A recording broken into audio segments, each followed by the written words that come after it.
This is gonna be one of those weird videos, man. Very weird video. Okay, so I came across this in my timeline. First thing I want to say is don't judge me for following libs of TikTok. I follow them originally because they had a couple of funny videos. They started like showing like really preposterous videos of people on TikTok. Now they're honest conservative virtue signaler 101. It's ridiculous. That being said, this was a bizarre thing that I heard. And what caught my attention additionally is this. It's from Fredonia. And I have a cousin who used to go to that school. So I was like, oh, I said, hey, you know this professor? And he's like, yeah, he's a weirdo. So he never had him, but his friends told him he was bizarre. So let me just show you what he says. I found it to be very interesting. Male wants to have sex with a 12-year-old girl. Imagine that she's a willing participant. A very standard, very widely held view that there's something deeply wrong about this, and it's wrong independent of it being criminalized. It's not obvious to me that is in fact wrong. I think this is a mistake, and I think that exploring why it's a mistake will tell us not only things about adult child sex and statutory rape, but also about fundamental principles of morality. So I watched this. I had to watch it like 4 times. Okay, I had to watch this like 4 times. Because I was like, there's no way that what he's saying is what he's saying, right? You guys know that we have conversations about pedophilia on this channel, and we talk about non-offending people who have the urges. Nobody wants to be attracted to children. So if they get the help that they could get before they are offending, at that point, once you offend, you can go off to the island. You know what I'm saying? But as long as you don't offend and you go and you get mental health help, okay, I understand. Nobody wants to be attracted to children. That's one thing to say, you know. But what he's saying here, it sounds like what he's saying. We got one more time. Let me just listen to it one more time because I want to make sure I'm saying the right thing. Imagine that an adult male wants to have sex with a 12-year-old girl. Imagine that she's a willing participant. Okay, so right off the bat there is a conversation to be had about willingness versus consent, because it's something that's very important for people to understand. You can willingly sleep with a 12-year-old, theoretically. The problem is that there are so many abuses of power that it is never consensual. Them being okay, and we say that in quotations, okay with it, doesn't mean it's okay, because you have a fucking 12-year-old. For all you know, you're the father, and you effectively would be in a grooming scenario with that kid. You understand what I'm saying? It's never okay. It's never consensual, and it will always be traumatizing when they grow up and go, wow, what the fuck? Because they're 12 and they don't understand enough to make a clear, conscious, consensual choice. It just doesn't exist. So when we talk about willingness versus consent, it's a very delicate conversation we have to have, because we can't just like blanket this in a way where it's like, yeah, you know, yeah, a 12-year-old could be like, yeah, fuck it, I'll sleep with this 40-year-old man. There's never going to be a situation where this happens where there's not going to be an abuse of power dynamic. Okay. A very standard, very widely held view that there's something deeply wrong about this. And there is something inherently and deeply wrong about it. And if there is a society that accepts this behavior, they are wrong. And it's wrong independent of it being criminalized. It's not obvious to me that is in fact wrong. Just for context, he's a philosophy teacher. So a lot of times philosophy teachers are dumb. So if I'm giving him the benefit of the doubt, he's the kind of person that is lost in his own sauce. You're going to notice a trend from really intelligent people or people who get really lost in ideologies, where this is what happens. They create a building. This is something that Jordan Peterson does as well. They'll create they create this really strong building, right? But the foundation of common sense, it just doesn't exist. So that building crumbles the second you introduce common sense to it. Looks like a top hat. A lot of people do this. They'll create this grandiose theory talking about like something in some capacity, but like if you apply a little bit of common sense to it, it completely gets deconstructed by like this whole thing where he's like, I don't think that it's more like he's talking about an inherent morality. So we would say something like murder is an inherent moral wrong, right? Because like, you know, morals are subjective, but also we claim to have like objective morals, like murder. I agree with that. Pedophilia, I agree with that. Right? Those are more. That's in my opinion. Those are objective moral wrongs. Right? So he's developed this thing. It's like, well, because if we really got super woke, we could sit here and say technically all morals are subjective. There could be societies where it is morally okay to murder people. And there might be, like Viking societies. You understand what I'm saying? You know what I'm saying? It's like, sure, but also no, because we like to operate on very basic principles like the golden rule. Don't do unto others what you wouldn't want to be done unto yourself, right? So he's so lost in the sauce that he's saying these insane things. That's the best case scenario. Or he just likes kids and he's justifying it. But I tend to think it's the first one because philosophy majors are fucking insane. If you've ever talked to some kid spouting off philosophical ideology, they're insane. Like, they think that they're very intelligent, and they are, but they're not very commonsensical. So you'll say something, and then they'll be like, oh, that's this classification of philosophical thought. And I'll be like, no, it's not. I just happen to focus on this particular thing. Like, one time I said, like, I think that we should really acknowledge outcomes when it comes to things. And they're like, I forget what they called me. But there's some philosophical school of thought that's like, you're only outcome based. I say, I'm not only outcome based, but I learned that if you touch a hot stove and it hurts, to not do it again, right? This is where you get like really deep and like lost in the sauce here. So, yeah.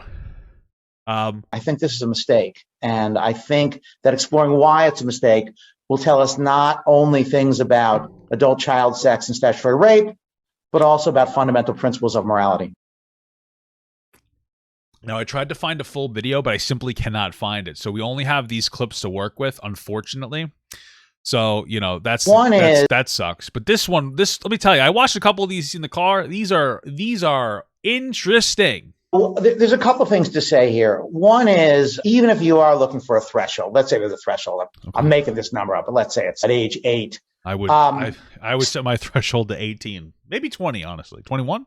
Maybe we should raise the age of consent, but still, that tells you that some adult child sex is permissible. Second, the notion that it's wrong even with a 1-year-old is not quite obvious to me. There are reports in some cultures of grandmothers filleting the baby boys to calm them down. Just so you know, filleting a baby boy means you're sucking the baby boy's penis. Down when a colicky. Now, I don't know if this is true, but this is sort of widely reported as occurring in at least one culture. And it working, that the grandmothers believe this actually works. If this were to be true, and again, I don't know it to be true, if it were to be true, it's hard to see what would be wrong with it. So, yeah, I guess I think, no, I don't think there's a blanket period beyond which this is permissible. If we're interested in willing participation, which is the way I structured it, then, yeah, there's a point below which people aren't willing participants in anything because they don't have intentions or they don't have the sort of mental states that allow for willing participation. But no, I don't think it's blanket wrong at any age. So obviously we would really benefit from actually sitting down with this guy and talking to him. But what he's trying to say, I believe, is that okay. God damn it, this is insane. What he's trying to say there, I think, and again, I think he's lost in the sauce, is that there apparently is a culture that sucks the wee-wee of the grandmother's fillet. Oh my God, I don't know how to fuck to say it. Yeah, they do that to a 1-year-old baby to calm them down when they're crying. And the argument is that since it's like not sexual, and the outcome is that it works to calm the baby down, then it must be like a permissible act, right? Because the 1-year-old's probably not going to remember it or interpret it as a traumatic experience. And apparently it's just to calm the baby down. Fillet is correct? Okay. Now, I don't know, bro. Listen, I'm sure there's better ways to calm the baby down.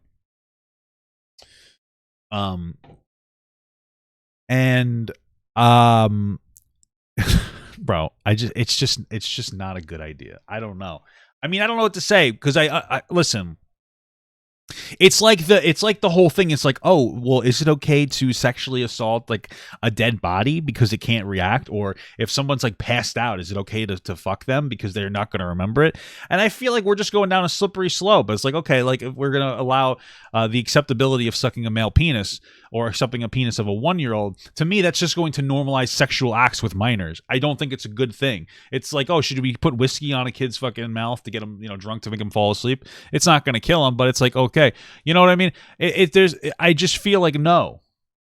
I would make the argument that it is normalizing these types of interactions, and that's wildly inappropriate. It's just fucking crazy. Threshold. Let's say there's a threshold. So yeah, man, crazy shit there. That children can't be willing things in general. It's an odd view in that they seem to will things all the time. They will participation in kickball. They will showing up, participating in the bar mitzvah lessons, bat mitzvah lessons. So there's all sorts of things that they will. You might think, well, maybe there's something distinct about sex that they can't really understand it. Yes. It's not clear to me that what they're not getting at is consent. I suspect what they want to say is, okay, they're willing participants, they're voluntary participants. They have some understanding what's going on, not understanding we do, but some understanding, but they haven't consented. But perhaps that's so, but that's a different claim from their being unwilling. There's just lots of activities that children engage in that they don't understand all that well. For example, when you first show up to participate in a judo tournament or you prepare for your bat mitzvah, I mean, you have a rough idea, but it's not clear how much you fully understand it. So, okay.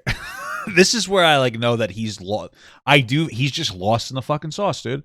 What he's saying is well, children don't understand everything that they're doing, because that's the truth. Your kid doesn't understand football, for instance. Oh, they're gonna go play football. You have to learn a lot of things through experience. The thing is that we tend to regulate when somebody has the ability to do that. So for instance, for football, as a young kid, we change the rules so that it's not as dangerous, and you go through it and you experience that. That's fine. There's a reason that we wait till you're 21 to drink, because it could fuck your mind up. We make sure people are of the correct age before they engage in something, because you really don't truly understand what sex is until you get older. It is a very hard concept to understand.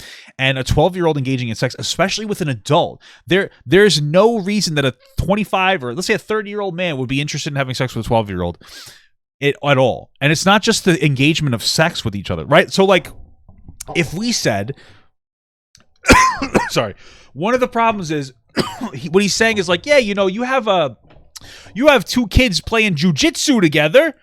Hey, because this is one of the dumb things. This is where the common sense, is literally who the fuck they're engaging with. So you have your two kids are playing jujitsu with each other. Look at these kids. They're fun stuff. Hey, I'm playing jujitsu with you. Hey. And this kid's 7. Let's say this kid's 12. And so is this kid. Sorry. Now, they're not exactly going to know what's going on, but that's okay, because they're two dumb fuck 12-year-olds fighting each other.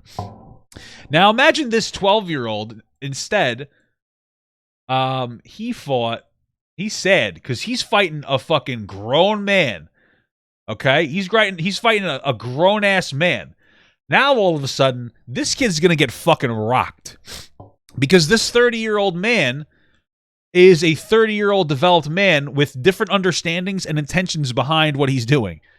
He's going to rock him. And the worst part is look at this thing. It's huge, right? So he's about to fucking violate the shit out of this 12-year-old. That's the problem. Directly, and if you're making a direct comparison, what you would be saying is okay, two 12-year-olds having sex, maybe that's okay, because both of them are at the same mental and brain capacity and experimenting with each other. And since they're 12 and don't understand what sex is, they're probably just going to fucking rub themselves awkwardly against each other. Now, that's an uncomfortable thing to have a conversation about 12-year-olds fucking, but you do you. I get that you're having a conversation. That would be more analogous. But you're talking about grown fucking men fucking little girls. It's totally different. There's no reason a 30-year-old would want to fuck a 12-year-old unless they wanted to take advantage of their mind. What else is there? Because you're going to hurt this child physically because you're a grown person having sex, and then emotionally when they get older and realize that they were violated because they didn't truly understand what was going on. Bro, this isn't TOS. It's a tail. Stop. This is a tail. He's actually part raccoon. Or he's part, I don't know, beaver? That's like a beaver's tail. Right? You have to understand that's not a penis. That's a raccoon or a beaver. That's a beaver's tail. I don't know. Right? So this is where you get so lost in the sauce that you don't make it you're just out of your fucking mind. That's the problem with what he's saying. They might think that children can't be willing. So like we said, children can be willing to do things, but that doesn't mean that they can consensually engage. It's the same thing. Like if I wouldn't let my 12-year-old play football with 30-year-olds because they can't truly consent to that because they don't understand. Like really think about that. Imagine you have a 12-year-old and they play football with other 12-year-olds and like, yay, this is fun. And you say, hey, why don't you go play with a 30-year-old? And they're like, yeah, that sounds like fun too. And then they're going to fucking slosh them, right? That's why they can be a willing participant in a game with a 30-year-old. But they really can't properly consent to that game because they could get absolutely fucking shit rocked. Right? There you go. Now, apparently a bunch of people sent into the school about it, but we got another beautiful clip here of our favorite philosopher here. If we're in the area of legislation rather than morality, here's a rule of thumb. Okay. If you don't know whether something has expected good or expected bad consequences, the thumb on the scale should go to liberty. So if we don't know whether willing sex with 15-year-olds is going to have net good or bad consequences, it's not like we say, oh, well, go ahead and ban it. The idea is that people trying to criminalize something bear the burden. And even having harsh opinions on this before we condemn people for engaging these on the basis of probabilistic utilitarianism, we should know that it does pose a risk for those and only those willing participants. I don't think we know that. If we're in the area of okay. That one had to be the worst one that I've heard. And here's why. The other one sounded like dumb fuck, whatever. What he's saying is that if there are particular things that we're not 100% sure the overall outcome is, we shouldn't pass judgment on that outcome, and we should allow it to be more of like a freedom thing. So what he's saying is that he's making the assertion that we don't know if it's a net outcome loss for 15-year-olds if they get fucked by 25-year-olds or 30-year-olds, for instance. That's what he's saying. So that it should be something that's allowed. That's just dumb. If you listen to people, a lot of young girls especially will tell you that when they were young, they would hit on older men, right? They would be like 14, 15, 16-year-old girls. They would go on like Omegle, or they would go and they would hit on older men. And the older men with consent, or not consent, they would engage back. Now, they're the younger person, so it's not their fault because the older men know better. They're taking advantage of these young girls. But one thing you'll hear we'll hear a trend of is a lot of these young girls will say, well, I don't feel traumatized when they get older, like when they're 25, 30s. It's like, I didn't feel traumatized and I still don't, but I feel really uncomfortable because I didn't realize what I was doing was wrong, or what was happening was wrong for me to do and more for them to do. So you would make, like, just from an anecdotal perspective, we know it's wrong because the people who engage in it, the young girls, they feel like they were taken advantage of. They just don't feel traumatized. It doesn't make it okay, but they clearly, like, it doesn't make it like better. They don't feel traumatized, but they're still like upset about it. You know what I'm saying? So we clearly see that this is behavior that's not good. You're taking advantage of the mind of somebody who isn't developed enough to our age of consent. Now, I understand age of consent is like a social construct, but if anything, we should be talking about raising the age of consent rather than lowering it, which is effectively what he's making what he's saying, right? Because we know that minds don't finish developing till like 25. It's time to really have a conversation about maybe making the age of consent 21, right? Honestly, figuring out a way to raise it. We are a people that are older. We're growing older and like we're maturing slower because we're not being pressed into life situations until later ages. Honestly, like 50 years ago, people were forced to grow up faster than now because you get like just being in school until 18. That's like a huge, like, school in and of itself is a very childish area because the culture in school is very bizarre. You know, it's very like teachers tell you what to do. You do what you're supposed, like, okay, you do this. All your decisions are made for you, and you exist in a sphere with other younger people. So the sphere that you're in crafts you to be less mature. If you have a 16-year-old who drops out of high school and goes right into the workforce, I guarantee you they're going to be more mature than the 16-year-old who's still in high school because they're not forced into the real world. Once you get put into the real world, you start to understand that things are very, very, very different. As to why 21, I think that it's a step in the right direction, you know? So, yeah. Anyway, what the fuck? I'm going on like a fucking tangent. Anyway, it's not appropriate. These 15-year-old girls or boys, it doesn't matter. They're not going to truly understand the negative outcomes of what happened until they get older. And also, you have to come to the question of like, why would a grown fucking man be attracted to a child? It's bizarre. And I would make the reasonable assertion that the majority of the 25 or 30-year-old people that are trying to fuck 15-year-olds are probably doing it for some kind of an alternative reason because they're disgusting. And it's weird that they can't find people their own age. So, you know, I feel like we probably should have threw in a commonsensical perspective there. I'm speculating here, but it's not obvious to me there aren't evolutionary advantages. And here's the reasons to think. Oh, is there another one? Legislation rather than. Wait, what is this? Let me address the evolution in adult-child sex. And again, I'm speculating here, but it's not obvious to me there aren't evolutionary advantages. And here's the reasons to think there are evolutionary advantages. One is when you test college-age males, surprising numbers, like over 1/5, show attraction to prepubescent individuals. I assume that's mostly girls, and that's true not only when you ask them; they self-report it, which people have got to be hesitant to self-report it, but when you use the penile responses, which are the kind of true test. So it's fairly widespread among young men, particularly young men in our society. Second, you see it in the hunter-gatherers. Right, you see it in all. Okay, so the first thing that he apparently we observe is that apparently if you show, because they said a penile response, so I'm going to assume that means that like there is a sexual stimulation response when you show young men pictures of children, which sounds wrong to just even test in the first place. Because the only reasonable assumption I could make is like, hey, we put a bunch of 18-year-olds down and we showed them pictures of 12-year-old pussies. And they were like, yeah, I don't like that, but their penis got hard. That's fucking insane to me, first of all. Trigger warning, by the way. Second of all, there is I remember hearing that apparently in society, men tend to be attracted to younger girls in general. And unfortunately, those girls tend to be around like the 18-year-old mark, which is kind of a good thing. But it also can be difficult to make understand the difference between like a 16-year-old and an 18-year-old. Some 16-year-olds look a little bit older.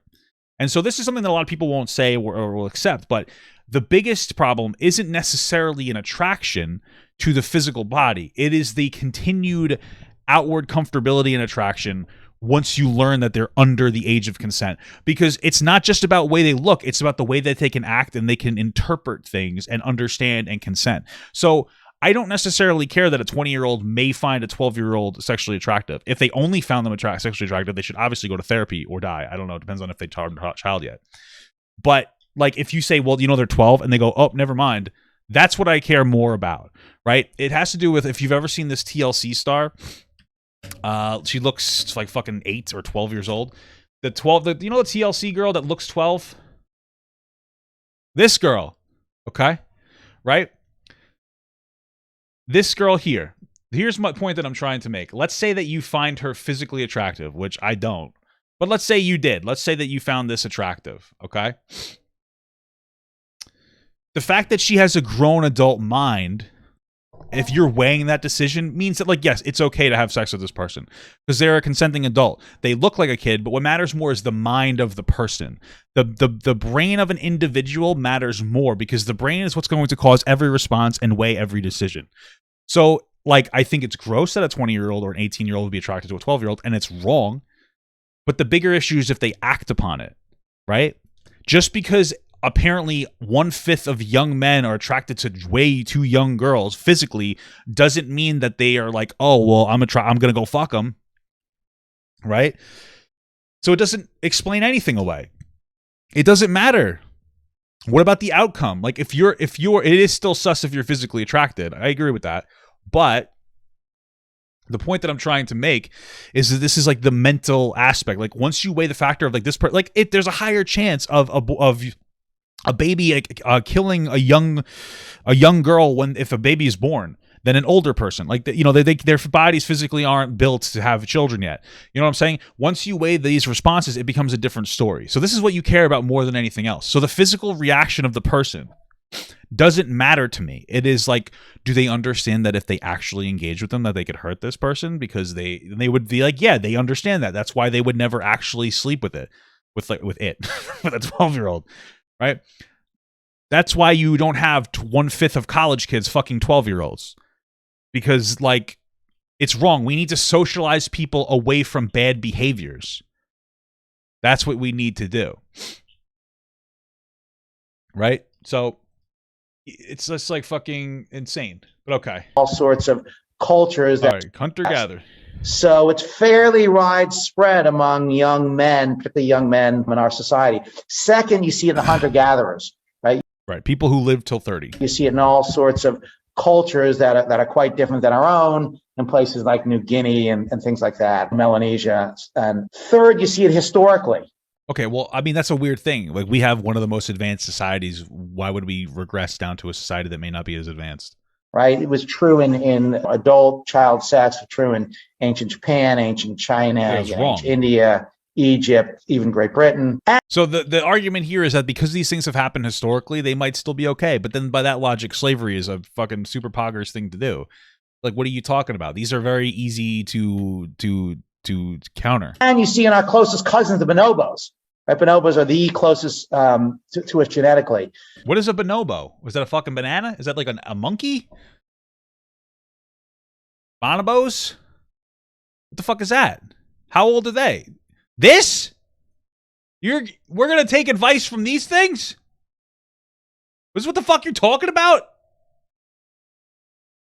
Bro, they don't even know how to build a house. It's a fucking animal. What are you talking about? Why are you bringing them up? Why do we need to bring them up? Why are we bringing them up, bro? Why are we bringing these up? Look at this guy. He looks happy. I don't know. But what are you bringing this up? It's a literal fucking monkey. I'm very confused. So if you see the same preference for adult child sex in young males today, in hunter-gatherer societies today, in history, and our closest genetic cousins, there's excellent reason to believe, not excellent, but there is good reason to believe that there's actually a strong benefit to adult child sex. No, see, this is getting so bad. Now he really believes what's the benefit? Explain the benefit. The existence of a thing doesn't make it beneficial. Him saying, well, our genetic cousins, the fucking monkeys that don't even communicate verbally or know how to build houses or know how to like fucking hide from rain. These things, they're doing it. So there must be a benefit. What's the benefit? Explain a singular benefit to me. I don't understand. Explain the benefit. What's the benefit? It's the difference between saying like, hey, we observe these practices versus saying these practices are beneficial. If these monkeys also ate their shit, which I think they might, are we observing a benefit? They're eating their shit. They eat their own shit. So we're observing a benefit. Bro, they live outside in the grass as well, and they use the grass as toilet paper. Is there a benefit to that? What's the benefit to me just rubbing my ass on the ground and not sleeping in a house? People were dead by 30 back in the day. I'm 31. I'm still alive and kicking. It's pretty crazy shit. What's the benefit of regressing back down to cultural norms that made us live a third of the age? Like, what are you talking about? Yeah, if you look at the bonobo and the other cultures in the world that still have slavery, it's pretty beneficial to have slaves. What are you saying? What are you saying? What's happening here? Bro, you are lost in the sauce, bro. And now maybe you should get lost in a jail. I don't know, man. Bro, what the fuck? Jesus Christ. Now, what is that benefit? I'm not entirely sure. It might be that. Well, then why are you saying there's a fucking benefit? Sex. Now, what is that? How could you say, look, strong benefit to adult bro genetic cousins? There's excellent reason to believe, not excellent, but there is good reason to believe that there's actually a strong benefit to adult child sex. Now, what is that benefit? I'm not entirely sure. It might be you don't even that people getting acclimated to sexuality, or they're getting prepared. We call that groomed, by the way, for a long-term bond. We call that being groomed. What? Your benefits are being groomed? Bro, you should have had a solid benefit for this. Your benefit was that we get to groom kids to stay with you forever, to be completely dependent onto you? What the fuck are you? What? That's actually Because now you'd have to make the argument. It's like, yeah, when a 12-year-old, like when a 25-year-old engages with a 12-year-old and they become sexual partners from a young age.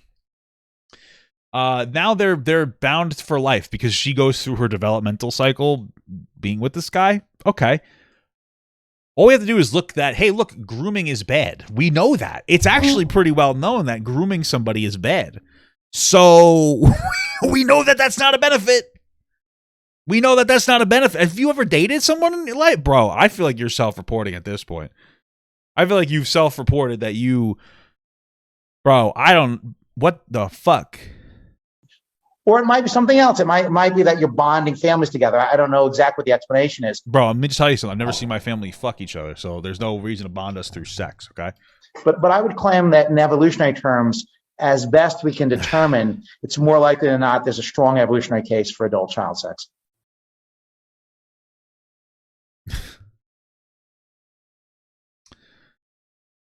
I just feel like we're moving forward backwards. You know what I'm saying? We're just moving in the right direction in the wrong way because we're not going in the right direction.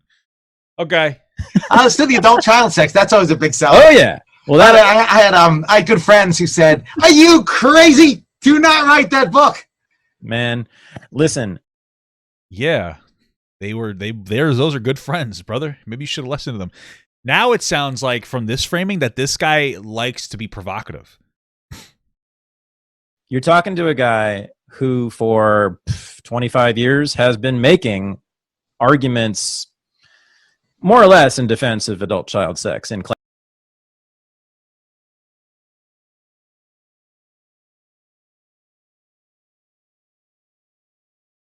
The fact that he felt comfortable in this space to admit that blows the shit through my ass. What? More or less in defense of adult child sex in classrooms. And I don't know if it's the same argument as yours, but I even authored a piece in the Daily Beast in which I called into question the age of consent laws. Wow. Yeah, me too. We should raise them. Which is, and I brought to bear the arguments I was making in class, and I'm going to see whether they jibe. Wow, you guys are crazy. Is this a podcast?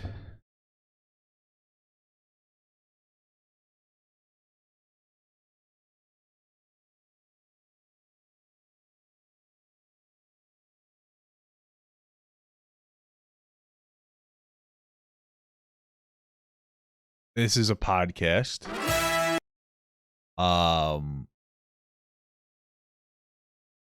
What's the name of this guy?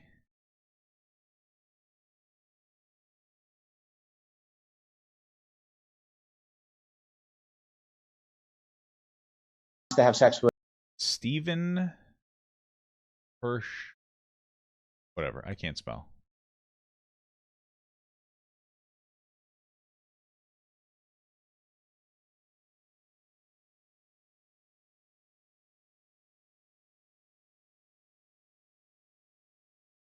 Is this like a year old?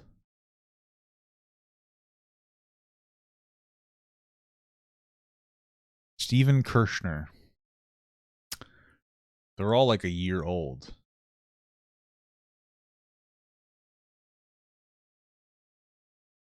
Okay.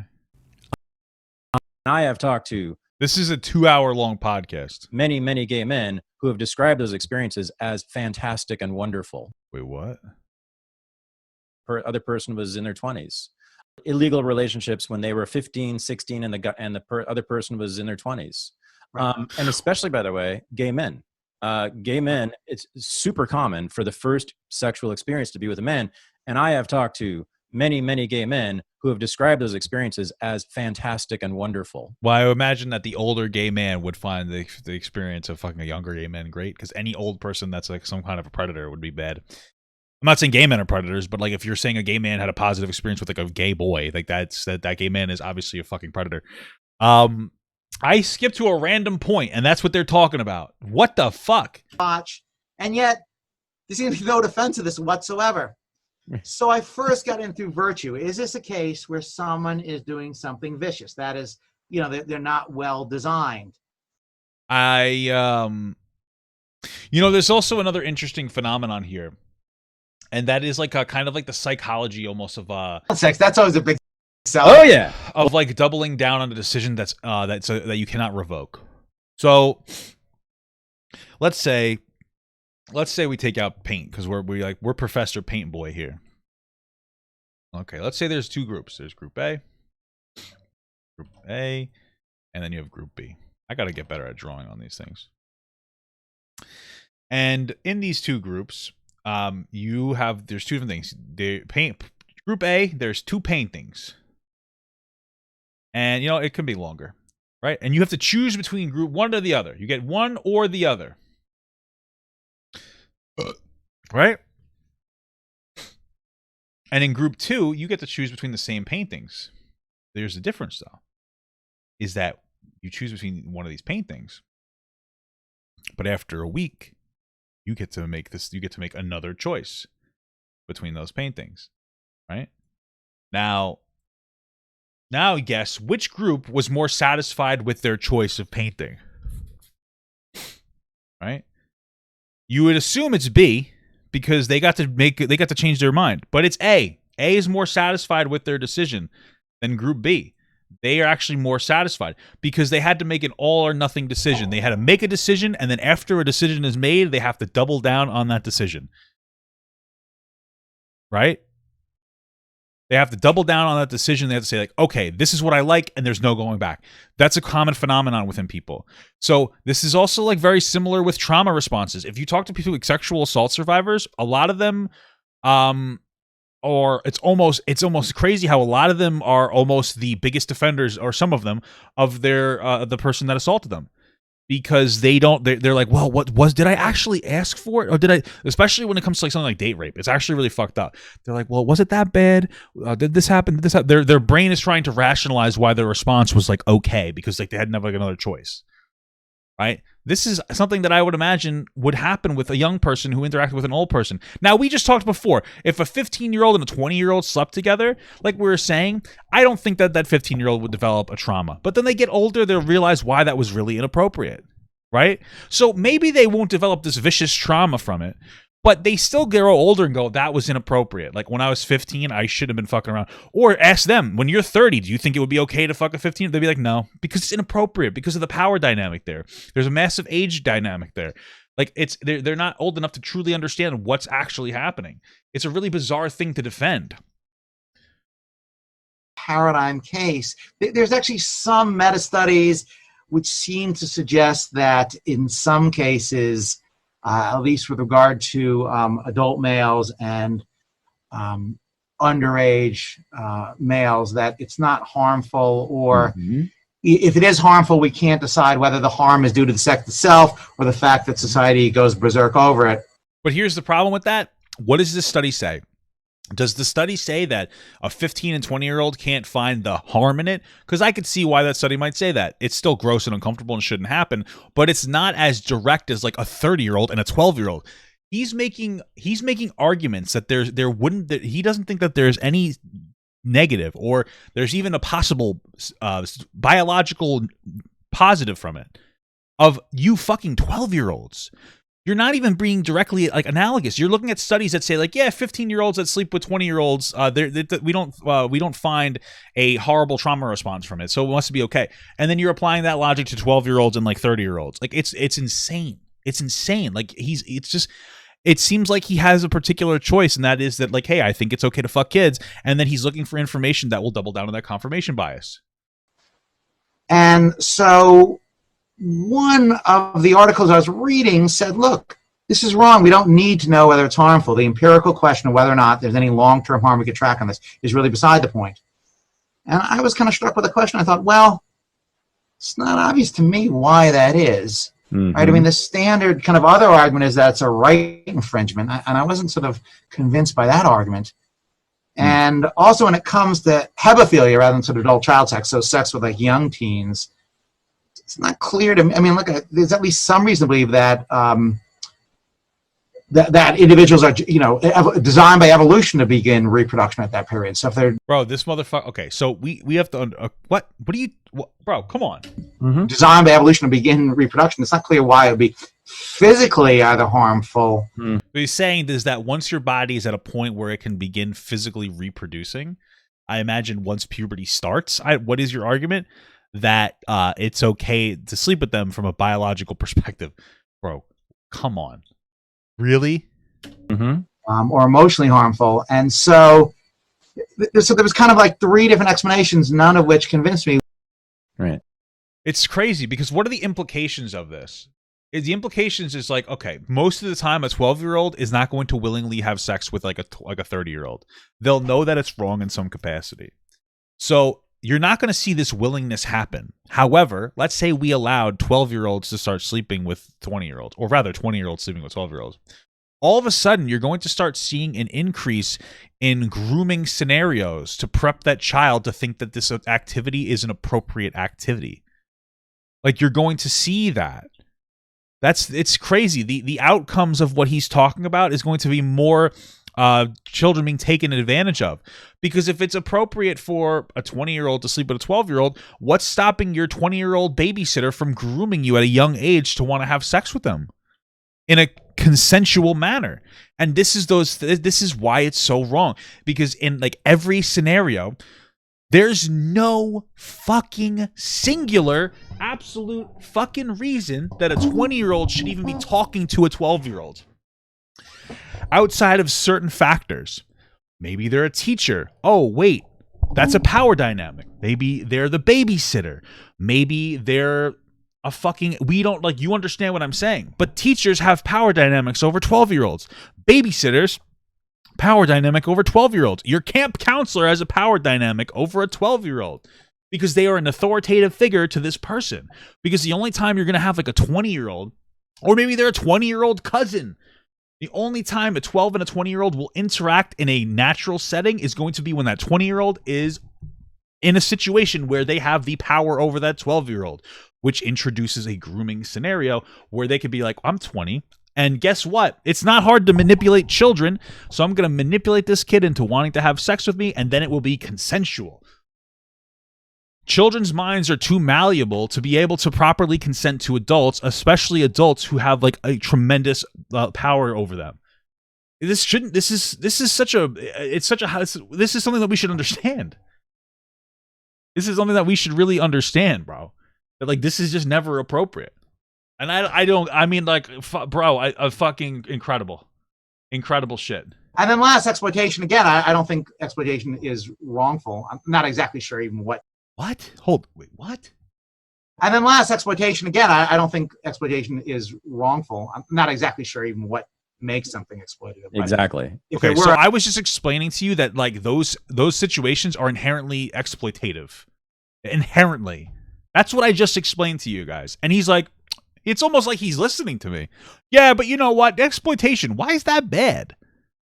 Because exploitation is literally the action or fact of treating somebody unfairly to benefit from their work in some capacity. Now, usually we talk about this in like a capitalism sense, but right now we're just talking about it in like a sexual sense. Like exploiting somebody, you're unfairly treating them. What? What do you mean? Something exploitative. Exactly. If there were, I'm not sure what makes it wrongful. And even if it were wrongful, it's not clear that it occurs in most cases of adult-child sex. Bro, capitalist movement, am I right, guys? Or even, let alone all of the cases. Yep. And then last... Bro, libertarian capitalist moment, guys. Holy fuck. What the fuck, dude? This guy is insane. This guy is fucking insane. It's just like willful ignorance. I don't know why there's a picture. Okay. All right. I guess that was everything in this thread. Bro, I just need to say, like, this guy is Alpha's fucking rocker, man. I mean, I'm not usually a cancel culture kind of a guy, because I'm not. I really do believe in education culture. But I don't think that this person should be teaching philosophy, and he shouldn't be teaching having any conversation about any children in any capacity ever. Personally, I wouldn't be upset if he lost his job, but if he's not going to, he needs to like literally have a clause in his contract that says he is not allowed to speak about children ever again. Because like he's just shown, he's proven himself to not be able to have the capacity to have like reasonable conversations about kids. He's fucking dumb. Okay. He teaches college students, so he's not around kids. But still, this is harmful rhetoric to be passing out here.